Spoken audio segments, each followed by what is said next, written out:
బాలినేని శ్రీనివాసరెడ్డి నేరుగా వచ్చి మిమ్మల్నే క్వశ్చన్ చేశారబ్బా! నేను ఏ పార్టీలో ఉండాలి అని.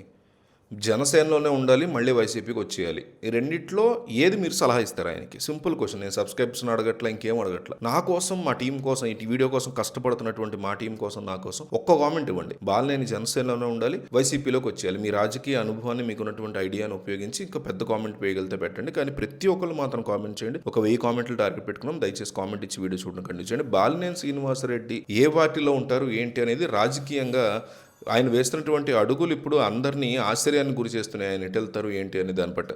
ఒకప్పుడు ప్రకాశం జిల్లాలో తిరుగులేని నాయకుడిగా వెలిగినటువంటి ఆయన తన రాజకీయ భవిష్యత్తు కోసం తీవ్రంగా పోరాడాల్సినటువంటి పరిస్థితి ఏర్పడింది.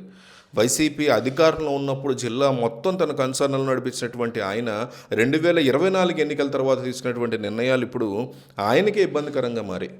జగన్మోహన్ రెడ్డితో విభేదించి జనసేనలో చేరినప్పుడు ఆయన చాలా పెద్ద ఆశలు పెట్టేసుకున్నారు. పవన్ కళ్యాణ్ పార్టీలో చేరితే తనకి తగిన ప్రాధాన్యత దక్కుతుందని, అలాగే ఎమ్మెల్సీ పదవి ద్వారా మళ్ళీ మంత్రి అయ్యే అవకాశం కూడా తనకు ఉంటుంది అని ఆయన గట్టిగా నమ్మే పార్టీలో జాయిన్ అయ్యారు. కానీ ఆయన వేసిన లెక్కలేవి కూడా క్షేత్రస్థాయిలో వర్కౌట్ అవుతున్నట్టు కనిపించట్లేదు. క్లియర్ కట్గా వర్కౌట్ అవ్వట్ల. ఒక ఎమ్మెల్సీతో రాజీనామా చేయించి ఆ స్థానాన్ని తాను దక్కించుకోవాలని చూసిన సాంకేతిక కారణాల వల్ల అది అసలు సాధ్యమే కాకుండా పోయింది. దీనికి తోడు ఒంగోలు ఎమ్మెల్యే దామచర్ల జనార్దన్తో ఆయనకున్నటువంటి పాత కక్షలు ఇప్పుడు కొత్త సమస్యలను తెచ్చిపెడుతున్నాయి ఆయనకి. జనసేనలో ఉంటూ అదే కూటమిలో ఉన్న టీడీపీ ఎమ్మెల్యేని టార్గెట్ చేయడం అటు పవన్ కళ్యాణ్కి, ఇటు చంద్రబాబుకి ఇద్దరికి కూడా ఏమాత్రం నచ్చట్లేదు. బాలినేని రాజకీయ ప్రయాణం అలాగే భవిష్యత్తు విషయాలు ఎలా ఉన్నాయి? జనసేనలో బాలినేని అనుకున్న పట్టు సాధించలేకపోవడం, ఆయన సొంత కేడర్ని తన వెంట తిప్పుకోలేకపోవడం, వైసీపీ నుంచి వచ్చిన కేడర్ని ఆయన పార్టీ మార్గానే వైసీపీ కేడర్ అంతా తన వెంటే వస్తుందని భావించారు. వెనక్కి తెచ్చుకోలేకపోయారు. కానీ క్షేత్రస్థాయిలో పరిస్థితి వేరేగా ఉంది. వైసీపీ కార్యకర్తలు చాలా వరకు ప్రస్తుత ఇన్ఛార్జ్ చుండూరు రవి వైపు ఉండిపోయారు. అటువైపే వాళ్ళు ఉన్నారు కూడా. సో దీంతో బాలినేని ఇప్పుడు కేడర్ పరంగా ఒంటరైపోయారు. అటు జనసేనలో ప్రాధాన్యత లేక, ఇటు వైసీపీలో పట్టుకోల్పోయి ఆయన పరిస్థితి ఈ రెండింటికి చెడ్డ రేవడి అనే సామెత ఉంటుంది మనకి. అట్లా తయారైంది. ఇప్పుడు ఆయన జనసేన నుంచి బయటకు వచ్చేస్తారు అనేటువంటి ప్రచారం చాలా గట్టిగా నడుస్తుంది. అయితే అఫీషియల్గా ఎటువంటి ఇది లేదు.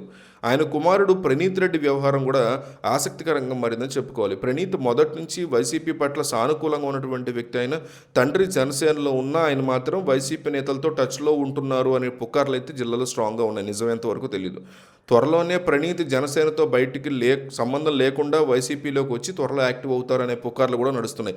ప్రణీత్ కనుక వైసీపీలోకి వెళ్తే బాలినేని కూడా ఏదో ఒక సందర్భంలో మళ్ళీ వెనక్కి వెళ్తారా, లేక స్వతంత్రంగా ఉండిపోతారా, సైలెంట్ అయిపోతారా రాజకీయాల నుంచి అనేది డిస్కషన్గా మారింది. ప్రస్తుతం ఉన్న పరిస్థితుల్లో జనసేనలో సాగడం అనేది అసాధ్యం అయితే అంటున్నారు జిల్లాలో. కూటమి ప్రభుత్వంలో ఉంటూ సొంత ఎమ్మెల్యేల మీద సవాల్ చేయడం కూడా రాజకీయంగా ఆయనకు ఒక పెద్ద మైనస్ అయ్యేలా కనిపిస్తుంది అంటున్నారు విశ్లేషకులు. మొత్తానికి బాలినేని తీసుకున్నటువంటి కొంత తొందరపాటు నిర్ణయాలు ఆయన్ని ఒక పెద్ద మలుపు దగ్గర నిలబెట్టాయని చెప్పుకోవాలి రాజకీయంగా. రాబోయే రోజుల్లో ఆయన చేసే ప్రకటనలు ప్రకాశం జిల్లా రాజకీయాలను ఎటువైపు మారుస్తాయి అనేది కూడా చూడాలి. నిలకడలేని నిర్ణయాలు తీసుకుంటున్నారని, అందువల్లే ఒక సీనియర్ నేత తన ప్రాభవాన్ని ఎలా కోల్పోతారు అనేది ఇది చూస్తే అర్థమవుతుంది అంటున్నారు. ప్రణీత్ రెడ్డి కనుక వైసీపీలో ఎంట్రీ ఇస్తే పాత వర్గం బలోపేతం అవుతుందా, కొత్త నాయకత్వం వాళ్ళని అడ్డుకుంటుందా అనేది కూడా ఒక అతిపెద్ద ప్రశ్నగా ఉంది వైసీపీలో జిల్లాలో. జగన్ కూడా పాత నేతల్ని మళ్ళీ చేర్చుకునే విషయంలో ఎంతవరకు మొగ్గు చూపిస్తారనే దాని మీద కూడా క్లారిటీ లేదు. ఎలక్షన్ వస్తే కానీ తెలియదు. ఇప్పటికే ఒంగోలులో వేరే నాయకులు బలపడ్డారు కాబట్టి బాలినేని కుటుంబానికి మళ్ళీ పాత ప్రాధాన్యత అయితే దక్కడం అసాధ్యమని చెప్పుకోవచ్చు. ఏది ఏమైనా బాలినేని ఇప్పుడు ఒక అనిశ్చితిలో ఉన్నట్టు కనిపిస్తోంది పరిస్థితి. ఆయన వేసే తదుపరి అడుగు రాజకీయ అస్తిత్వాన్ని నిరూపించేలా కనిపిస్తోంది. కూటమిలో ఉండి కూడా ప్రతిపక్షంలాగా వ్యవహరించడం వల్ల అటు ప్రభుత్వ పెద్దల దగ్గర కూడా ఆయనకి గౌరవం అనేది కంప్లీట్గా తగ్గిపోతూ వస్తుంది. ఈ అయోమయ స్థితి నుంచి బయటపడాలంటే ఆయన ఏదో ఒక స్పష్టమైన స్టాండ్ తీసుకోవాల్సినటువంటి టైము ఎంతైనా ఉంది. లేకపోతే వచ్చే ఎన్నికల నాటికి ఆయన ప్రభావం పూర్తిగా తగ్గిపోయేటువంటి ప్రమాదం అయితే డెఫినెట్లీ ఉంటుంది. తరచుగా ఒంగోలుకి వస్తూ వెళ్తూ ఉన్న మునుపట్లాగా ఆయన వెనకాల నాయకులు ఉండకపోవడం అనేది జిల్లాలో ఆయన పట్టుకోల్పోదని చూపించుకోవాలి. తన తప్పుని సరిహద్దును మళ్ళీ ఆయన పుంజుకుంటారా, లేక తన వారసుడు కోసం రాజకీయాల నుంచి సైలెంట్గా పక్కకి వెళ్తారా అనే డిస్కషన్ కూడా నడుస్తుంది. త్వరలో తేలిపోతుంది కూడా.